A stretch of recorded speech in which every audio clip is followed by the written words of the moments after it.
Boa noite, meus irmãos, tudo bem? Mais uma reunião do nosso grupo de pastoreio e suporte, aí o GPS. E essa noite, nós, ouvindo a palavra de Jesus, quando ele diz: O tempo está cumprido e o reino de Deus está próximo, arrependei-vos e crede no Evangelho. Nós vamos refletir sobre o que é ser um cristão, justamente dessa perspectiva do arrependimento. Esse texto está em Marcos 1,15. Em uma frase, alguém que pertence ao reino de Deus é um cristão. E a característica básica desse caso é que Jesus Cristo, ele passa a ser o rei, o senhor da sua vida, o seu mestre da sua vida, aquele que te orienta, aquele que te guia em toda e qualquer circunstância, de rigorosamente todos os aspectos da sua vida. Mas nesse versículo, depois de João ter sido preso, foi Jesus para a Galiléia pregando o Evangelho de Deus, dizendo: o tempo está cumprido, o reino de Deus está próximo, arrependei-vos e crede no Evangelho. Nós vamos olhar esse aspecto do arrependimento. Né? Jesus diz que existem duas cláusulas: arrepender-se e acreditar no Evangelho. E o que é arrependimento? Você se torna cristão quando faz Jesus Cristo o Mestre, o Senhor da sua vida. E no Evangelho de Marcos, Jesus é bem claro e bem direto sobre as coisas como são, por que se passam, o que deve ser feito. Vamos olhar em Marcos os versos 34 e 38. Então, convocando a multidão e juntamente os seus discípulos, disse-lhe Jesus: Se alguém quer vir após mim, a si mesmo se negue, tome a sua cruz e siga-me. Quem quiser, pois, salvar a sua vida, perdê-la-á. E quem perder a vida por causa de mim e do Evangelho, salvá-la-á. Que aproveita o homem ganhar o mundo inteiro e perder a sua alma? O que daria o homem em troca da sua alma? Porque qualquer que, nesta geração adúltera e pecadora, se envergonhar de mim e das minhas palavras, também o Filho do Homem se envergonhará dele quando vier na glória de seu Pai com os santos anjos. Marcos 8, 34 e 38.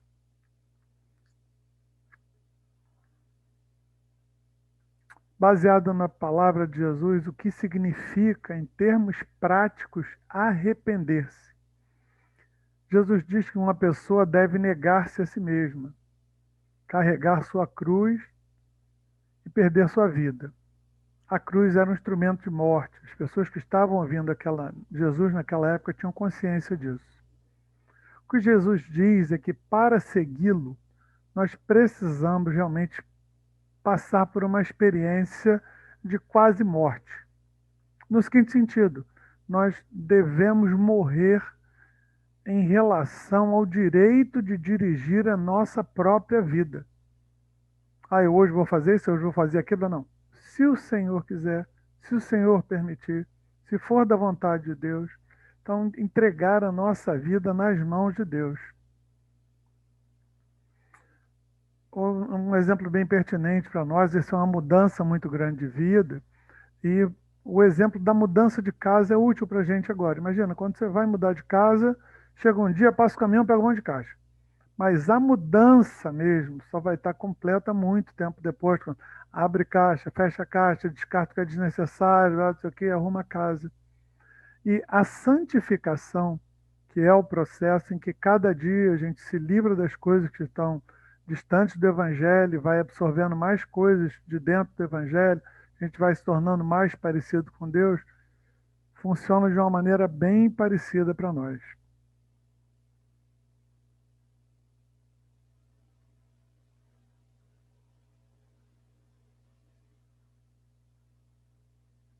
Só um instante, Fernando, eu estou só checando aqui.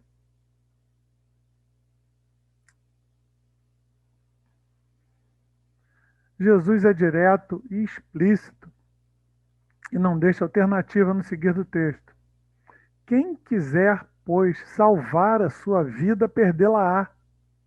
Salvar a vida sem Jesus, sem negar-se a si mesmo, sem tomar a sua própria cruz, no meio dessa geração adúltera e pecadora que é a nossa, que nós estamos vivendo, no falso conforto da sua justiça própria, eu faço o que eu acho que é certo, e na autoindulgência rebelde. Não, isso aqui é mais ou menos pecado. A Bíblia condena, mas é mais ou menos. Agredindo os mandamentos de Deus para a felicidade e a vida do homem. Essa pessoa perdeu a sua vida. Porque ou você perde a sua vida por causa de Jesus, ou perde a salvação, perde a eternidade, perde a sua vida a partir de agora. E no segmento do versículo, Jesus diz: E quem perder a sua vida por causa de mim, Jesus Cristo do Evangelho, salvá-la-á. Porque Jesus é o Filho do homem que há de vir, que vai voltar na glória de seus pais com os santos. Ele vai trazer a salvação eterna. Jesus, em João, capítulo 15, verso 10, ele se dirige assim a seus apóstolos: Se guardardes os meus mandamentos, permanecereis no meu amor, assim como também eu tenho guardado os mandamentos do meu Pai, e no seu amor permaneço. Cristo é a misericórdia de Deus em nossas vidas. Cristo é aquela graça que está lá no segundo mandamento, quando Deus Pai diz: Faço misericórdia até 1000 gerações daqueles que me amam e guardam os meus mandamentos. Lá em Êxodo, capítulo 20, verso 6. Cristo é essa misericórdia de Deus viva nas nossas vidas.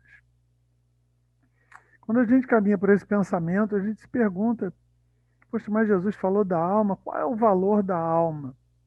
Para Jesus esse valor é muito alto. Que o reino de Deus está instalado nos nossos corações. Por isso Jesus diz: que aproveita o homem ganhar o mundo inteiro e perder a sua alma? Que daria o homem em troca de sua alma? Vamos lembrar que é Jesus, gente. Jesus que foi tentado, que viu todos os reinos da terra, que recebeu esse oferecimento. Olha, está aqui todos os reinos da terra. Jesus ofereceu, então, quando ele fala isso com uma profundidade, assim, a diferença de uma pessoa que foi à guerra e viveu os horrores da guerra, e uma outra pessoa que leu num livro de história que um dia teve uma guerra. É essa a diferença. Jesus, quando ele fala que o que aproveita o homem ganhar o mundo e perder sua alma é uma coisa dramática. Não tem resgate, não tem o que fazer, né? E nos nossos dias, as pessoas estão tentando ganhar o mundo inteiro, em maior ou menor grau. Seu objetivo é acumular poder, dinheiro, popularidade, prestígio, sucesso nos negócios. Às vezes manter-se à frente de vizinhos. Ah, eu tenho uma televisão maior do que a dele, eu tenho um carro mais novo. Blá, blá, blá, blá. Coisas muito passageiras e transitórias. Essas coisas não estão erradas em si mesmas. Porém, se Jesus Cristo não for a primeira coisa mais importante, se não tiver a primazia na sua vida, as coisas ficam fora de perspectiva. Só Jesus coloca as coisas na perspectiva correta. Jesus nos ensina isso quando ele fala lá em Mateus, capítulo 6, nos versos 31 a 33, ele diz assim: Portanto, não vos inquieteis dizendo: o que comeremos? Que beberemos? Ou com que nos vestiremos? Porque os gentios é que procuram estas coisas, pois vosso Pai Celeste sabe que necessitais de todas elas. Buscai, pois, em primeiro lugar o seu reino e a sua justiça, e todas estas coisas vos serão acrescentadas. Então a alma é muito importante e Jesus voltará. Jesus voltará e como Jesus me encontrará? Né? Jesus diz no versículo 38, fechando esse pedacinho de Marcos: Porque qualquer que, nesta geração adúltera e pecadora, se envergonhar de mim e das minhas palavras, também o Filho se envergonhará dele, quando vier na glória de seu Pai com os santos anjos. Hoje em dia, seguir Jesus não é popular. Talvez amigos, familiares, passem a se descolar um pouco de você, mas Jesus é categórico. Se eu tiver vergonha de Cristo, ele vai me rejeitar no dia do julgamento. Aquele dia que está lá em Mateus, que ele vai separar de um lado os cabritos, do outro lado os bodes, e vai dizer para alguns: vinde bendito meu Pai, no dia do julgamento. Se você se envergonhou de Jesus, Jesus vai se envergonhar de você. E Jesus não quer agente secreto. É necessário uma atitude honesta e um comprometimento público. Por isso, o jeito mais óbvio, você se associar a uma igreja, é você ser visto na rua com a sua Bíblia, é você caminhar, é você cantar seus louvores, é você cumprimentar os irmãos, você agir como Jesus agia. É a coisa mais natural. E às vezes as desculpas e subterfúgios para não ir à igreja podem estar escondendo justamente isso, né? Essa vergonha de estar associado abertamente com Cristo e com o povo de Deus. Nós precisamos pensar, e essas nossas reuniões para isso mesmo, né? Uma outra questão que se levanta, quando você pensa, vou caminhar com o povo de Deus, mas isso vai ter um custo, isso vai ser fácil, isso vai ser indolor, isso vai ser automático. Quando nós olhamos para Marcos, no capítulo 9, os versos 43 a 48, Jesus está dizendo o seguinte: E se a tua mão te faz tropeçar, corta, pois é melhor entrares maneta na vida do que, tendo as duas mãos, ires para o inferno, para o fogo inextinguível, onde não lhes morre o verme nem o fogo se apaga. E, se teu pé te faz tropeçar, corta-o. É melhor entrares na vida aleijado do que, tendo os dois pés, seres lançados no inferno, onde não lhes morre o verme nem o fogo se apaga. E, se um dos teus olhos te faz tropeçar, arranca-o. É melhor entrares no reino de Deus com um só dos teus olhos do que, tendo os dois, seres lançados no inferno, onde não lhes morre o verme nem o fogo se apaga. Jesus não quer literalmente dizer que você precisa cortar parte do corpo. Ele quer dizer que se algo ou se alguém está me impedindo de entrar no reino de Deus, então uma cirurgia radical pode ser necessária. Esse algo, esse alguém tem que ser extirpado da tua vida, para você salvar a tua alma, a vida da tua alma que tem em jogo. Então há um custo, sim, para o arrependimento. E o orgulho costuma ser a causa disso. Vamos parar de nos perguntar se realmente, conversando conosco com Deus aqui, será que eu sou muito orgulhoso para aceitar a salvação como um presente de Deus para mim? Eu não posso comprar, não posso merecer, é uma dádiva, é um presente que Deus nos dá. Será que eu sou muito orgulhoso para me submeter completamente a Jesus Cristo como Rei, como Senhor da minha vida? Será? Será que é difícil demais para mim? É muito difícil. Cada um reflita um instantinho, pense um pouquinho, sonde o seu coração, a profundidade do seu coração. É um último ponto para a gente olhar. Será que vale a pena?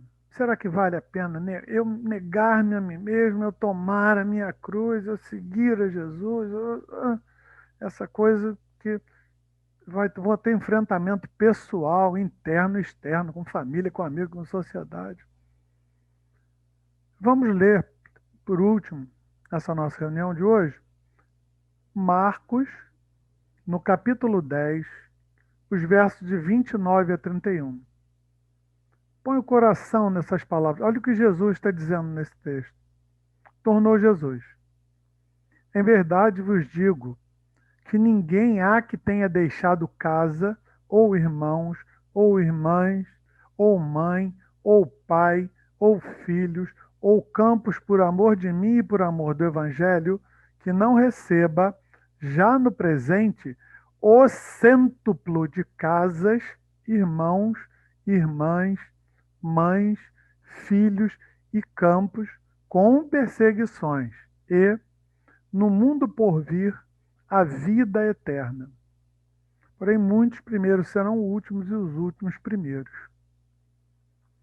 Olha o que Jesus está dizendo, olha o que Jesus está colocando. Você entrega a sua vida a Jesus, você se arrepende dos seus pecados, você se volta para Deus, você aceita, você